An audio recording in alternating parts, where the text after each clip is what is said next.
The moment you give someone closure, you surrender your power over their mind forever.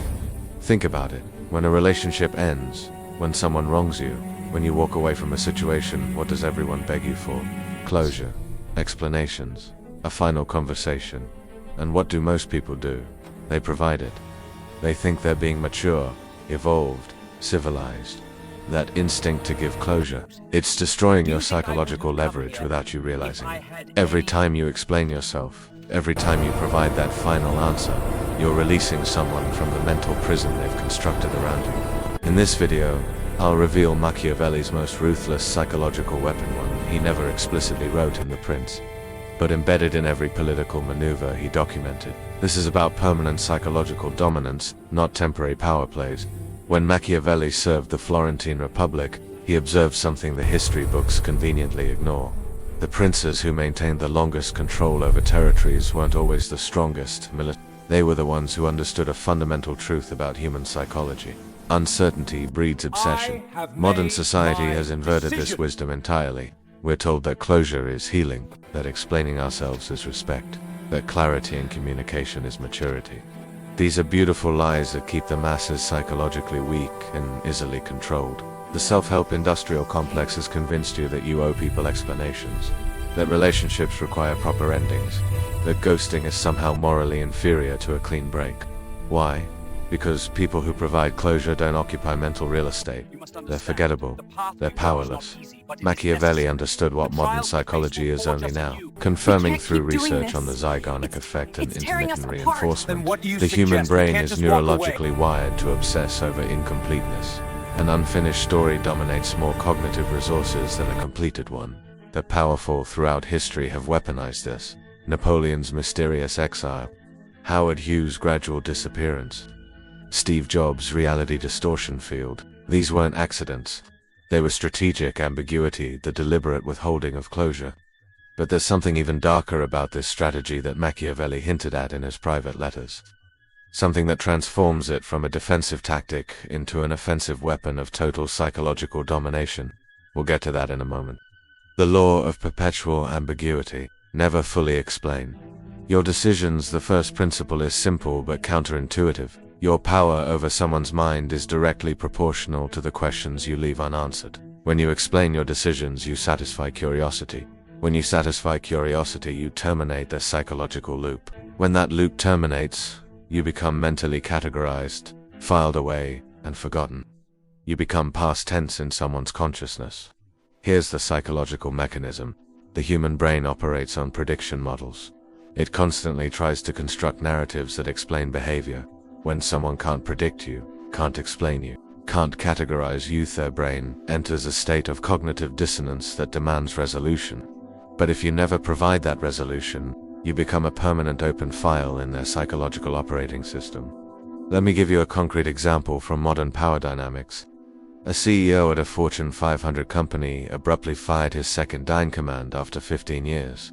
No explanation, no exit interview content leaked, no public statement beyond pursuing other opportunities. The executive team expected details at the board meeting. Nothing. Employees gossiped for months. Still nothing. What happened? That fired executive spent 2 years trying to understand what went wrong. He reached out through intermediaries. He analyzed every decision he'd made. He lost sleep reconstructing interactions. Meanwhile, the CEO had moved on entirely, but he maintained absolute psychological dominance over his former deputy's mental space without spending a single additional minute thinking about him. The executive eventually told a reporter, "The not knowing destroyed me more than the firing itself. I would have accepted any reason, but the silence made me question everything about myself." That's the power dynamics at play here. Closure is a release. Ambiguity is imprisonment. Most people fear being misunderstood, so they over-explain. They think clarity equals respect. But Machiavelli understood that in power dynamics, being feared through mystery is infinitely more valuable than being understood through transparency. When you ghost someone without explanation, they fill the void with their own insecurities. When you leave a relationship without stating the reason, they construct entire narratives where they're the villain. When you withdraw your presence without justification, they create a version of you in their mind that's far more powerful than your actual self. You become mythology instead of history. Now, most people stop here, but that's why they fail. There's a second layer to this strategy that transforms it from passive withdrawal into active psychological warfare. The law of strategic silence. Control the narrative through absence. The second principle escalates the first. Your absence must be strategic, not reactive. Silence is just withholding information, creating a vacuum that others fill with projections that serve your interests. The darker psychological mechanism here is projection theory. When faced with ambiguity, people don't imagine neutral explanations. They project their own fears, desires, and insecurities onto the unknown. If you control the conditions of your absence, you control what they project. Machiavelli documented this in chapter 18 of The Prince when discussing how princes should seem to have virtuous qualities. Notice, seem, not possess. The gap between appearance and reality creates interpretive space. That space is where psychological dominance breeds. Here is how this works in modern social hierarchy. A woman was in a toxic relationship pattern with a man who breadcrumbed her for months. Every psychology article told her to communicate her needs clearly and ask for closure if she decided to leave. Instead, she did something different. She vanished. No breakup conversation, no explanation, text, no social media announcement, just strategic silence. But here's the sophisticated part. She didn't block him everywhere. She left him able to see certain things, her living well, her thriving, her moving on, but made herself completely unreachable for conversation. She controlled what he could see, but removed his ability to interact. Within weeks, he was the one reaching out constantly. He created elaborate explanations for her departure, each one making him the problem. He told friends she was too good for him. He romanticized their relationship in retrospect. She occupied more mental space in her absence than she ever had in her presence. She had inverted the power dynamic completely through strategic silence. She didn't argue her value, she removed access to it and let his mind do the work. If you're still watching, you're already ahead of 90% who clicked away because this makes them uncomfortable. Most people are addicted to being understood. They need validation that they're good people making reasonable decisions. That addiction to being perceived positively is a leash around their neck that others can pull whenever they want. The powerful don't explain themselves because they don't need your understanding to validate their reality. But here is what most people miss. Strategic silence only works if you've created certain conditions first. If you disappear without having first established value, you're just gone forgettable. The next principle is where it gets truly dangerous. Because it's about creating the psychological conditions that make your absence devastating rather than relieving. The law of intermittent presence. Create addictive uncertainty before withdrawal. The third principle builds the foundation. Before you deny closure, you must create a pattern of intermittent reinforcement that neurologically addicts someone to your presence.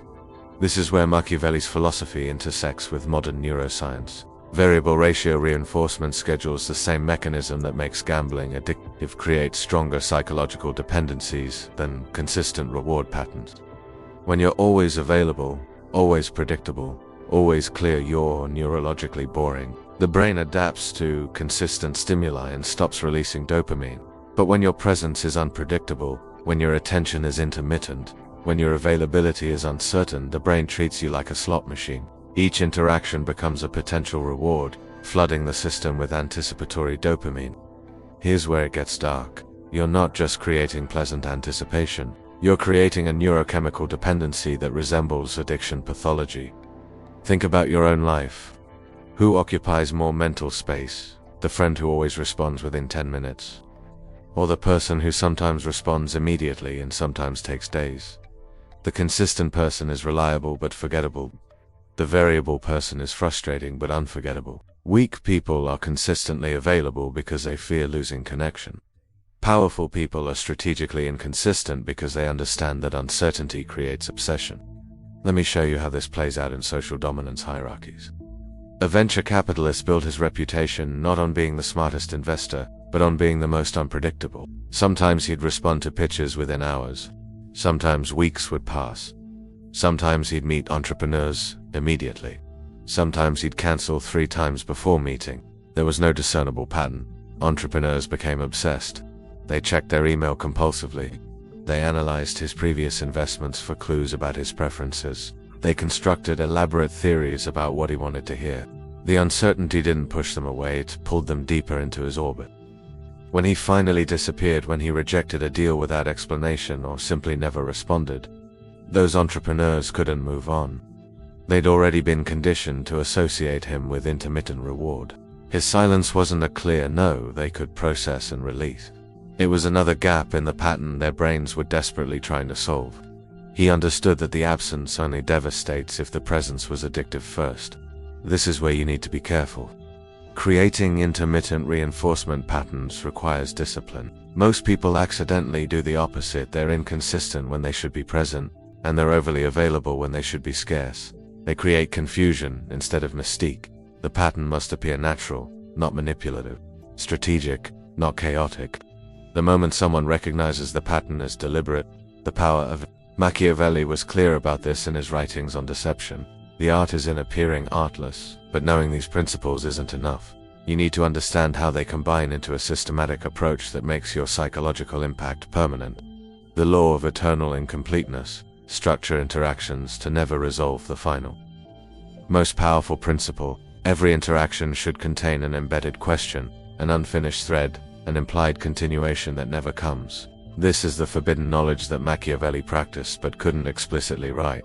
In maintaining power, it's not enough to be absent. You must structure your presence so that even when you're there, you're creating new open loops that will haunt them when you're gone. Human psychology is driven by narrative completion. We're wired to finish stories, resolve tensions, answer questions. When a story ends cleanly, it exits our working memory and archives into long-term storage.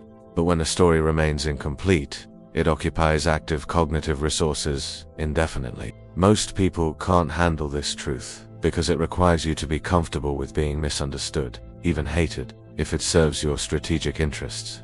It requires you to view social interactions not as opportunities for authentic connection, but as moves in an extended psychological chess game. Hear us how the most sophisticated operators implement this. A political strategist built her career on what colleagues call the eternal maybe. When candidates asked if she'd work on their campaigns, she never said yes or no.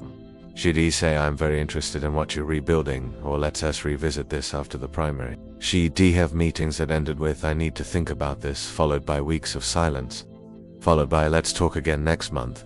Campaigns would structure their entire strategies around the possibility of her involvement. They'd delay announcements waiting for her decision. They'd preserve budget allocated for her fees. They'd turn down other consultants because she might come on board. She rarely actually joined these campaigns, but her perpetual maybe created more influence than definitive commitments ever could. Campaigns sought her approval even when she wasn't working for them. Her ambiguity granted her advisory power without advisory responsibility. When she finally ghosted when the "let us revisit this" simply never came, these campaigns could process it as rejection. There was no rejection. There was no resolution. Just an eternal question mark that made them wonder what they did wrong, what they could have done differently, whether she might still say yes. Here's what Machiavelli never explicitly wrote, but understood. Power isn't about controlling what people do. It's about controlling what people think about when you're not there. Every conversation you have should end with an implied continuation. Every relationship should contain an unresolved tension. Every departure should feel temporary even when it's permanent. Not through explicit promissos or traps that obligate you, but through ambiguous implications that obligate them psychologically. The sophisticated operator never says, "I'll call you next week." They say, "We should talk more about this," with no timeline. Never, "I'm done with you." Just silence that. Could mean anything. Never, "This is over." This absence might be temporary or might be forever. The uncertainty is the weapon. The ambiguity is the control. And here's the integration point with the previous principles. You've created intermittent reinforcement that addicts them to your presence. You've established value that makes your absence costly. You've maintained strategic ambiguity that prevents categorization. And now you structure every interaction to ensure nothing ever fully resolves. You become a permanent open file in their psychological operating system, consuming cognitive resources indefinitely. Let's synthesize how these four laws work together as a unified system of psychological dominance. First, you establish value and presence through intermittent reinforcement. You're not consistently available or strategically unpredictable. This creates the neurochemical addiction pattern that makes your presence rewarding and your absence painful. Second, you maintain strategic ambiguity throughout interactions. You never fully explain your decisions, your motivations, your reasoning. You provide enough information to remain interesting, but withhold enough to remain mysterious. You become a puzzle they can't solve, but can't stop trying to solve. Third, you structure every interaction to contain unresolved elements. Conversations end with implied continuations. Relationships always have more to discuss. Every ending feels incomplete, temporary, provisional. You train their psychology to expect continuation, then deny them that continuation without explanation. Fourth, when you finally withdraw, and you must eventually withdraw to complete the cycle, you provide zero closure. No explanation, no final conversation, no clarity. Just strategic silence that forces them to fill the void with their own projections and insecurities. The result: you occupy permanent mental real estate without paying rent. You haunt their thoughts without being present. You influence their behavior without issuing commands. You become mythology instead of memory. Now, some will say this is manipulation. They'll call it toxic, narcissistic, sociopathic. But power doesn't care about labels. Power cares about results. And the reality is that someone will occupy the dominant position in every social dynamic. Either you architect that position deliberately, or someone else does, and you become the one obsessing over their absence. Machiavelli was explicit about this in The Prince. It's better to be feared than loved if you cannot be both. But he understood something deeper, right? Better to be incomprehensible than either feared or loved. Mystery transcends emotion. Ambiguity bypasses rational defenses. Incompleteness exploits neurological vulnerabilities. The world is divided into players and pieces. Players understand that closure is a weapon you never give the enemy. Pieces beg for explanations that will never satisfy them. Which one will you be? Here are your specific, actionable steps to implement these laws immediately. Step 1 today. Stop explaining your decisions to people who are directly affected by them. When someone asks why you did something, respond with "I had my reasons," or simply "it made sense at the time," and change the subject. Practice comfort with being misunderstood. Step 2 this week. Identify one person who currently has too much access to you. Someone who takes your presence for granted. Become strategically inconsistent with them. Vary your response times. Sometimes be immediately available, sometimes take days. Create the pattern of intermittent reinforcement. Step 3. This month, in your next significant interaction, that's ending a project completion, a relationship transition, any form of goodbye, something unresolved. Don't tie up every loose end. Create an ambiguous final statement that implies continuation but doesn't promise it. We'll see what happens instead of "this is definitely over." Step 4. Advanced implementation. Practice the art of the eternal maybe. When asked for commitments, respond with interested ambiguity rather than definitive answers. "That's interesting, let me think about it," followed by a strategic silence. Make your attention a reward people compete for rather than a resource they can claim. Step 5. Master level. Engineer your exits. When you need to remove yourself from any situation, a relationship, a job, a social circle, do it without warning and without explanation. Your presence should be consistent until the moment it becomes absent. No gradual fade, no explanatory conversations, no closure rituals. Presence, then absence, with nothing in between. Now know what 99% of people will never understand. That the questions you leave unanswered control more minds than the answers you provide. That your absence, properly architected, is more powerful than your presence. That closure is the enemy of influence. You came to this video probably feeling powerless in some dynamic. Someone ghosted you, or you're considering leaving a situation, or you're tired of people taking you for granted. You wanted answers. Here, the transformation I've given you. You now understand that the person who withholds closure is being immature or cruel, they being strategic. They understand power dynamics at a level most people refuse to acknowledge exists. Most people will watch this and do nothing. They'll nod along, maybe screenshot a timestamp, and then continue over-explaining themselves at every opportunity.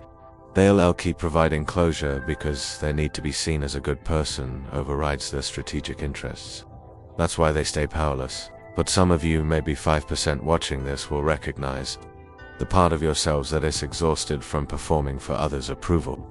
The part that is tired of letting people occupy your mind while they've moved on from occupying theirs. The part that understands the world isn't fair, and waiting for fairness is a strategy for permanent victory. If this resonates with that part of you, the part that wants power more than popularity, influence more than approval, dominance more than being liked to know what to do, subscribe to this channel, because we don't discuss power dynamics to feel good about ourselves. We discuss them to win. Every video on this channel operates from the same premise, that human social interaction is governed by laws as predictable as physics, and those who understand the laws control those who don't. The choice is yours. But remember, ignorance is not bliss, it's slavery. Those who don't understand these dynamics aren't innocent, they're simply resources for those who do. The moment you provide closure, you lose. The moment you fully explain yourself, you surrender. The moment you resolve every tension, you become forgettable. Machiavelli understood this 500 years ago. The question is, do you understand it now? Never give closure. Dominate minds forever.